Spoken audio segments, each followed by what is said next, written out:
যখন কোরআন হাদিসে পড়ি গীবত করলে জাহান্নাম, অহংকার করলে জাহান্নাম, হিংসা করলে জাহান্নাম, আমার সঙ্গে সঙ্গে মনে হয় আমার বিশ্ববিদ্যালয়ের অমুক স্যার ও আগে জাহান্নামে যাবে, ও খুব গীবত করে। অমুক পীর সাহেব ও আগে জাহান্নামে যাবে, ও খুব হিংসা করে। অমুক মৌলানা সাহেব ওর খুব লোভ, ও সবার আগে জাহান্নামে যাবে। কিন্তু আমি আব্দুল্লাহ জাহাঙ্গীরের জাহান্নামে যাবো আমার একবারও মনে হয় না। এটা একটা ভালো কোয়ালিটি না খারাপ কোয়ালিটি? এটা হলো ইমানের ক্যান্সার। মুমিন অন্যের গুনার চিন্তা করবে না, অন্যের গুনার চিন্তা করেছেন তো মরেছেন।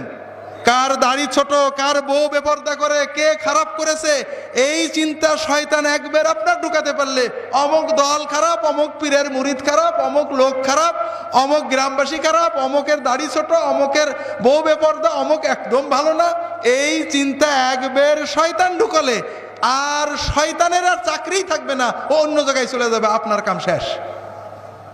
কারণ আপনি অন্যের গুনার বিচার করতে গেলে নিজের গুনাহগুলো আর মনে পড়বে না, নিজেকে খুব ভালো মনে হবে। কথা কি বুঝতে পেরেছেন? তাহলে তওবাও নসিব হবে না, আর আপনার অহংকার, গীবত আর আত্মগরিমার কারণে সব ধ্বংস হয়ে যাবে।